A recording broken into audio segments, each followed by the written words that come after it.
One of the opportunities offered this humble talk show host is the chance to meet and interview greats.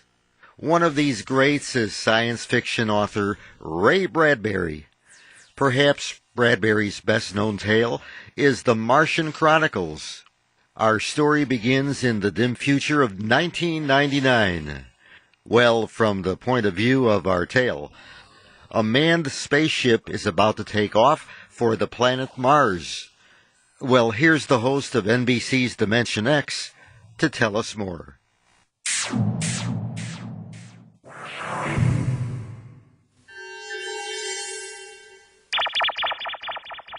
Dimension X. On stage tonight, Dimension X.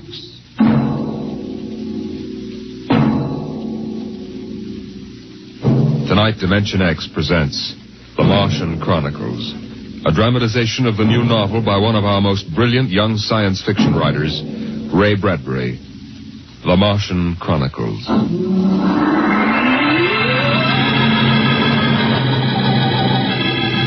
January in the year 1999. 1 minute it was Ohio winter with doors closed, the panes blind with frost, icicles fringing every roof, children skiing on snowy slopes. And then a long wave of warmth crossed the small town, a flooding sea of hot air. Bye, Mom. I'm going out. William McClellan, you come back here. You know you can't go out in winter without a coat. You want to catch your death of cold? But it isn't cold. It's warm outside. It's rocket summer. Rocket summer? You know, like Indian summer. The rocket lay on the launching field, blowing out pink clouds of fire and heat, cracking the icicles, melting the snow, making summer with every breath of its mighty exhausts. It seared the faces of the watching crowd and drove them back. And then they saw the red fire and heard the big sound as the silver rocket shot up toward Mars and left them behind on an ordinary Monday morning on the ordinary planet Earth.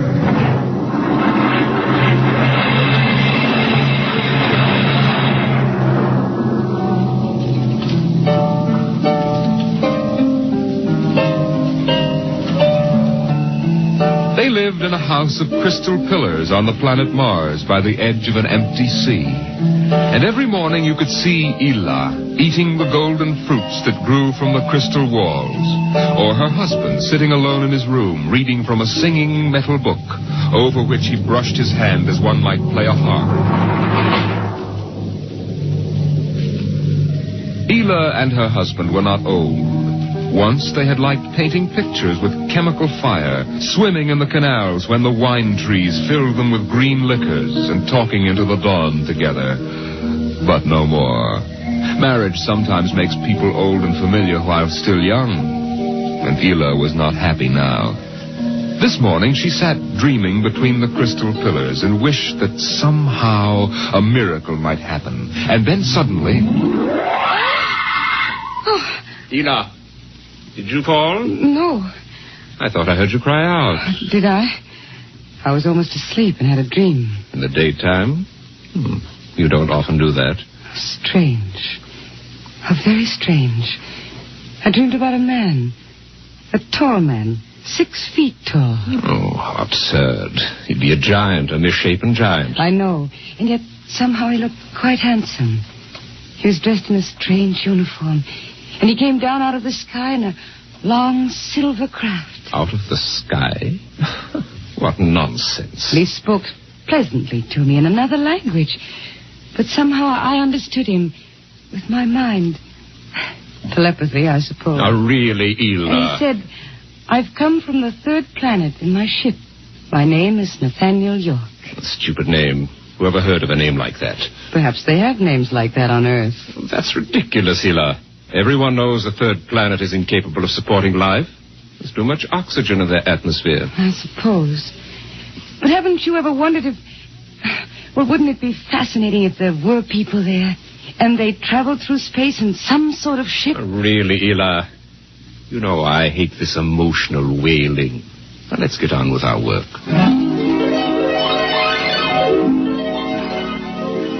Evening came. The twin white moons of Mars were rising, and the house closed itself in like a giant flower. A wind blew among the pillars, stirring Ila's russet hair, crooning softly in her ear. And it was then that she began singing the song. Drink to me only thine eyes, and I will pledge with mine. Ila, what's that song? I don't know. What do you mean you don't know? I've never heard it before. Did you compose it? No. Yes. No, I don't know, really. I don't even know what the words are. They're in another language. It was part of a dream I had, I guess. Oh. You know, you haven't been yourself lately. It might do you good if we went away to the Blue Mountains for a week or so. What? Did you hear what I said? I'm sorry. I was watching the sky. You're certainly interested in the sky tonight. It's very beautiful. Well, what about my suggestion? Shall we leave for the Blue Mountains in the morning? You mean go away now? Oh, no. No? Why not? Why don't you want to go? I don't know. I just don't want to, that's all. Or leave a kiss in the cup, and I'll not ask for... Ila, I'm sick of that silly song. It's late. Let us sleep.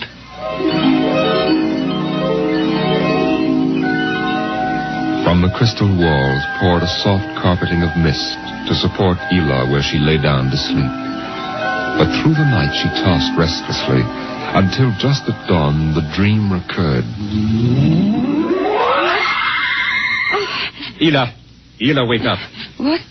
Oh, what is it? You've been dreaming again. You talked in your sleep. Did I? Yes. What were you dreaming? Oh, the ship. It came from the sky again. And the tall man stepped out and talked with me.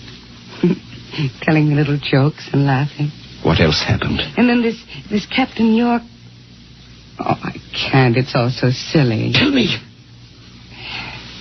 He said I was beautiful. And then he kissed me. I thought so. What else? Why, Eel, you're so bad-tempered. It's only a dream. Is it? You know I can read your mind. You can't keep secrets from me. Well, all that happened was this Captain York told me...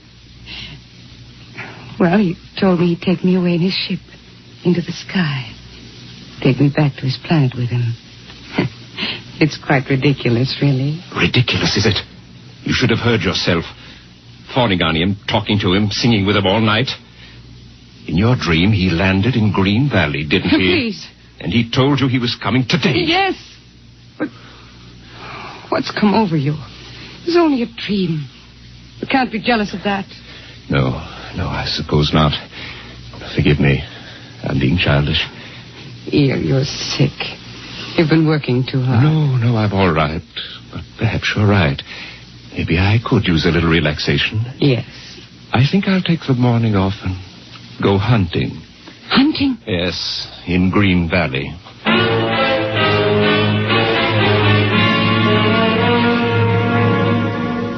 Numbly, she watched him go to a closet and draw forth an evil-looking weapon. And then her husband was gone, walking toward Green Valley. And Ila waited, watching the sky for an unknown thing, trembling with a nameless fear. And then it happened. A whirring, rushing sound. The warmth as of a giant fire passing in the air. The gleam of metal in the sky. He's come. It's true. The dream is true. The rocket vanished over the hill. The sky was empty again. And trembling, Ila waited again, looking toward Green Valley and seeing nothing. Listening for sounds and hearing nothing. Until a shot sounded, very sharply. The sound of the evil weapon. Oh, no. No. Her body jerked with the sound, and she wanted to scream and never stop screaming. For now she knew the dream could never come true. There was nothing left but the song, the strange and fine and beautiful song. Drink to me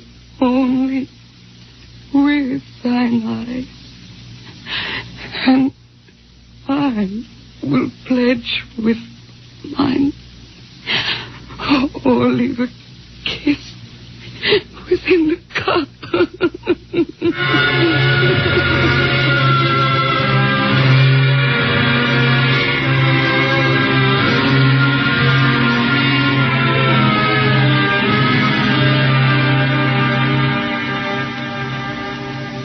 But still the rockets came.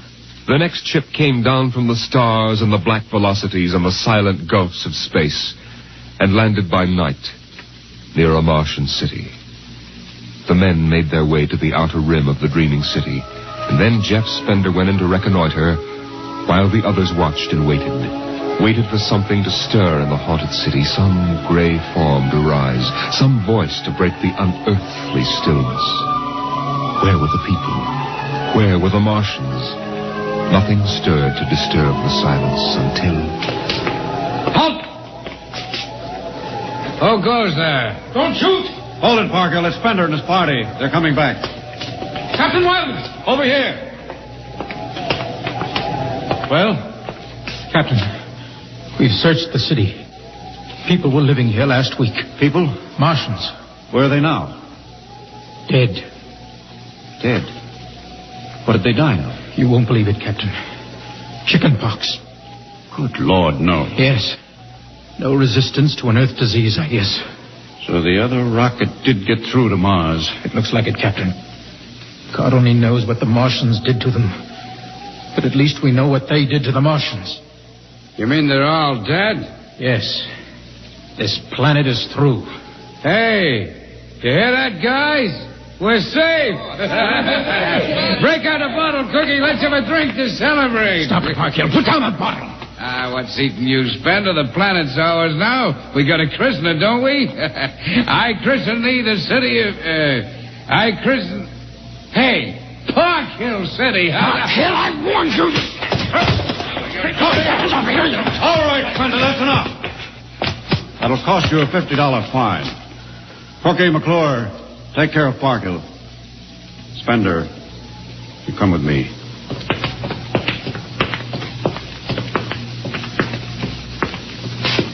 All right, Spender, why did you hit him? I don't know, Captain. I was ashamed, I guess. Ashamed of Sam Parkhill and the noise and the spectacle the whole crew is making. It's been a long trip. It's only natural they'd want to have their fling. Yes, but where's their sense of what's right? Their respect for what's happened here? Captain, a race builds itself for 1,000,000 years, refines itself, builds cities like this one, does everything it can to give itself respect and beauty, and then it dies. Of what? Not anything fine or majestic or fitting, but a dirty little thing like chickenpox. And Sam Parkhill wants to celebrate. I know, Spender, but you've got to remember you've a different way of seeing things. I'm seeing things all right. I'm seeing what we'll do to Mars. We'll rip it up, rip the skin off, ruin it the way we've ruined our own planet. Captain, look at the city. It may be the last time you'll ever see it this way. Beautiful in the moonlight, isn't it? Yes. There's a poem by Byron that describes it, and how the Martians would feel tonight, if there were any of them left. So we'll go no more a-roving so late into the night. Though the heart be still as loving and the moon be still as bright. For the sword outwears its sheath, and the soul wears out the breast, and the heart must pause to breathe, and love itself must rest. Oh, the night was made for loving, and the day returns too soon. Yet we'll go no more a-roving by the light of the moon. Without a word, the Earthmen stood and looked at the city. The bottle lay shattered at Sam Parkhill's feet, and the sour stench of liquor filled the cool air. The men of Earth had come to Mars.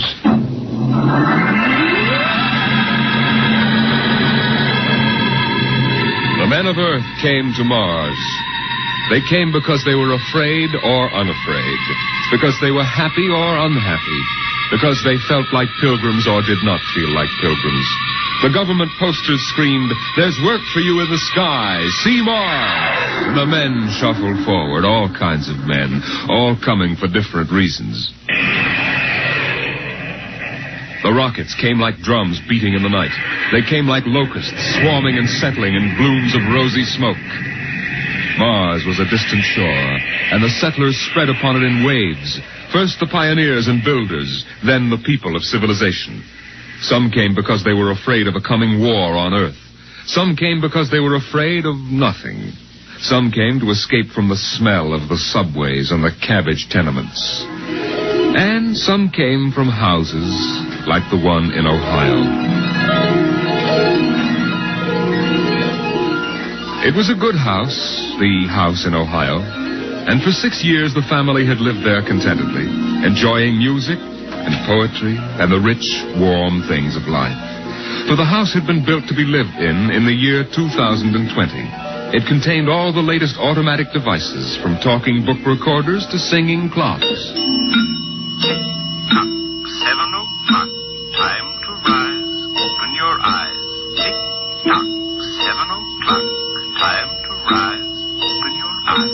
As the family rose and dressed, the beds whirred electronically and made themselves.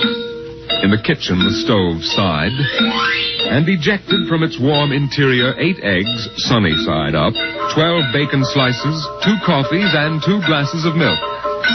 7-9, breakfast time, come and dine. 7-9. Beside the breakfast table, the facsimile machine clacked and deposited the morning paper on the table. The headlines today spoke ominously of the danger of a coming war, and the man frowned as he read the news. Today is August 4th, 2026. Insurance, gas, and atom heat bills are due. And today, remember, the family has planned a picnic. Gee, Dad, are we really going? Sure, Timmy, why not? It's raining out. It's not raining where we're going, son. Now run upstairs, pack your fishing tackle. We're going on our picnic, all right. Okay, Dad. Bill, are you sure we ought to go? Yes. Have you seen the headlines this morning? Looks bad, doesn't it? Mm-hmm. The rocket's ready. All we have to do is pack and take off. I know, but... Well, flying to Mars, it seems so crazy. Well, all right, then we'll go. Should we tell the children why we're going? No, not yet. Let them enjoy the picnic.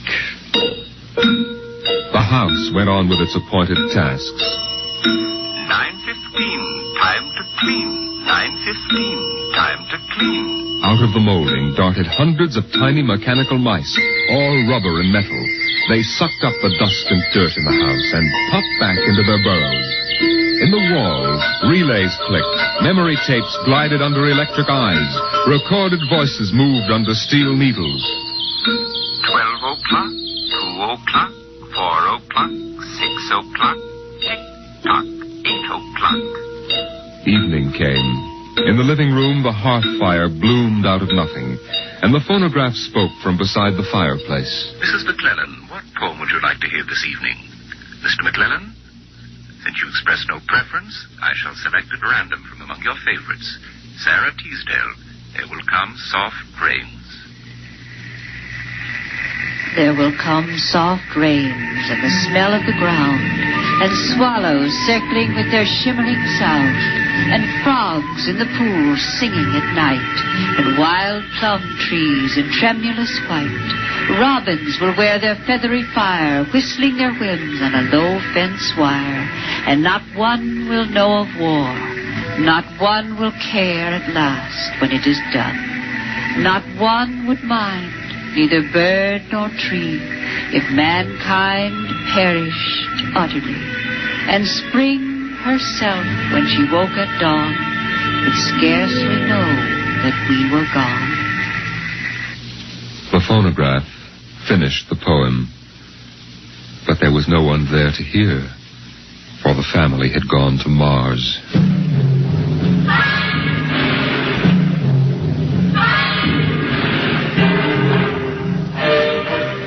On the Martian desert beside the highway, there rose a blare of red and yellow neon lights that spelled the death of Jeff Spender's dream. Sam's hot dog stand was what the sign read. And Sam, of course, was the same Sam Parkhill who had fought with Spender years before. 10,000 rockets were reported leaving soon for Mars, with 100,000 hungry customers. And Sam wanted to be ready for them. Hey, look up there, Elmer. See that green star up there? That's Earth. Good old wonderful Earth. Makes you feel almost reverent, don't it? Yeah. Send me you're hungry and you're starved. Something. That's a poem I learned at school. Come on, Earth, send me your rockets. Here's Sam Parkhill with the only hot dog stand on Mars. Sam, what if the rockets don't come? What if there's a war on Earth? Don't worry, they're coming all right. Ain't nothing gonna happen to spoil my plans, baby. I figured it all out. Sam! Hey, Sam, look up there. Earth! Oh, what? Oh, no. It's catching fire. It's burning. Oh, no, that can't be Earth. Helmut, they can't do this to me. I got all our money invested in this place. Go ahead, Sam. Switch on more lights. Turn up the music. Get the hot dogs on the fire. There'll be another batch of customers coming along in about 100 million years. Oh, no, it couldn't be. What a swell spot for a hot dog stand. Let you in on a little secret, Sam. This looks like it's going to be an off-season.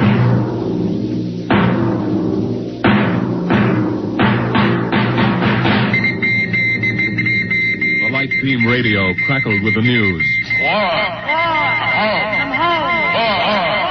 By morning, the shelves of the luggage store were empty, and the rockets were blasting off, headed back to Earth.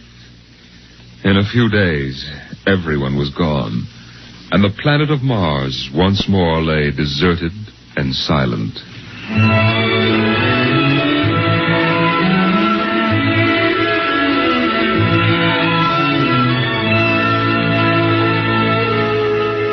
And then, after all the rest had gone, one last rocket landed on Mars. A small, family-sized rocket come all the way from Earth. It seemed a long way to go for a picnic, but Dad had suggested a fishing trip, and Mother thought the whole family would enjoy a vacation. So here they were, floating down a Martian canal, with Timothy sitting in the back of the boat with Dad and Mother up front holding Alice the baby, and the deserted Martian towns drifting slowly by. Dad, What is it, Timmy? when do we see the Martians? You promised we would. Soon, Tim, soon. Oh, but William, the last Martians died out years ago. They're a dead race now. Not quite. Don't worry, son. I'll show you some real live Martians later on. Gee, this is swell. I wish we didn't ever have to go home. How long can we stay? 1,000,000 years. 1,000,000 years? Yes. It's time we told you, son. We're not going home. This is where we'll live from now on. But what about the rocket? What about Ohio? There's nothing there now but ruins. The last Earth radio just went off the air. That means the war is over and Earth is finished. We're going to blow up our rocket and start all over. See if we can't build a better world up here. You mean Mars is going to be our home? Yes. I hope you don't mind too much. No, sir. But what about the Martians? When do we get to see them? There they are, son. Look down at the water. I don't see anything there. Beside the boat. Look at the reflections in the water. But that's us down there. Just you and me and Mom and the baby. Yes, son. You see, we're the Martians now. For a long, silent moment, Timmy stared down at the reflections of the family in the waters. And the Martian stared back up at him. Then he lifted his eyes to the deep ocean sky, trying once more to see Earth and the house he had always called home. But Earth was too far away, and the house was now only a heap of radioactive rubble. Only one wall remained standing, and within the wall a voice spoke again and again and again. Not one would mind, neither bird nor tree, if mankind perished utterly, and spring herself, when she woke at dawn, would scarcely know that we were gone, that we were gone, that we were gone, that we were gone, Today is that we were October 5th, gone. 2026. Today is October 5th, 2026.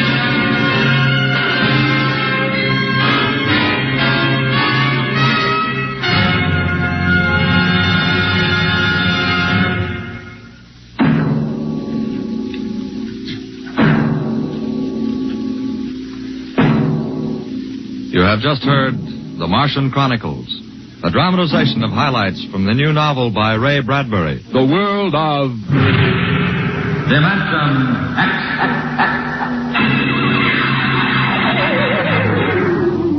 The preceding was transcribed on NBC. That's Radio Classics for this time around. Be sure to join me again soon when I'll bring you another episode from those golden days of my favorite medium. And remember, what's old is new again at theradiodadio.com. I'm Dave Allen.